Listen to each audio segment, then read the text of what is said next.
Farmers in the Somerset levels, which the Environment Secretary is visiting, have demonstrated against the agency for failing to dredge the rivers.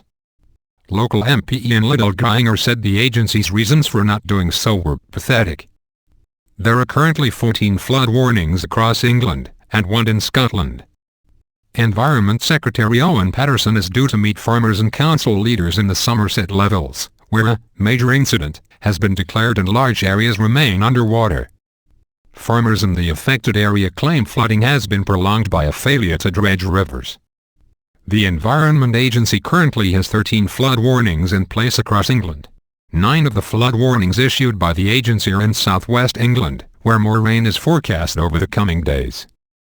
BBC broadcast meteorologist Sarah Keith Lucas said, "We're expecting some more pretty heavy rain over the next 24 to 48 hours. The heaviest of the rain is going to be concentrated across parts of southern England, where we really don't need it, and eastern Scotland.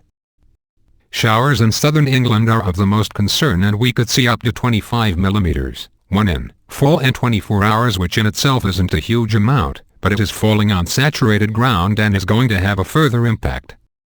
She said the places set to be affected include the Somerset levels and parts of Hampshire and Dorset. Dredging call. Flood warnings in England are in place for parts of the Midlands, Northeast, Southeast and Southwest. There were also 139 flood alerts, indicating flooding is possible, in places across England and Wales. On Sunday, farmers in Somerset held a demonstration against the Environment Agency, accusing them of failing to dredge the rivers, which they say has exacerbated the flooding. Bridgewater and West Somerset MP Ian Liddell-Grainger told BBC Radio 4's Today programme about the River Parrett, "Once it's dredged we can then maintain it, but the Environment Agency has to stop this mucking around and get on with it." He dismissed as pathetic the Environment Agency's claims that the rain would have overwhelmed the river system even if it had dredged the waterways. "It is an absolutely ridiculous excuse," he said. "This never flooded to this level ever in living memory, and we've got people who have been here for a long time. If you look back into the mists of time, you don't have this." Prime Minister David Cameron said he thought the Environment Agency had done excellent work helping communities deal with flooding. He added, "The Environment Agency has to listen to these concerns, and you do get some quite widespread concerns that the base of rivers have risen over the years. I think they have to address those and give some clear answer." The weekend weather caused power outages in southeast England, where more than 1,000 homes were left without electricity. A spokeswoman for UK Power Networks said by Sunday evening only 1 or 2 single premises were still waiting to be reconnected.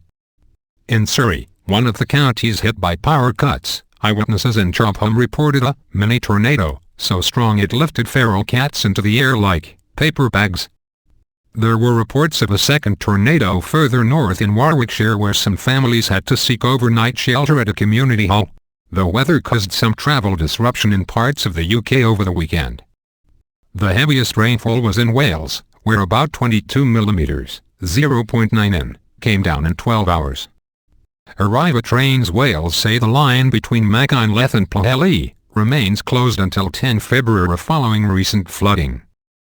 And Southern says a recent major landslip means a very limited service is running between Horsham and Dorking, and is unlikely to open until early February.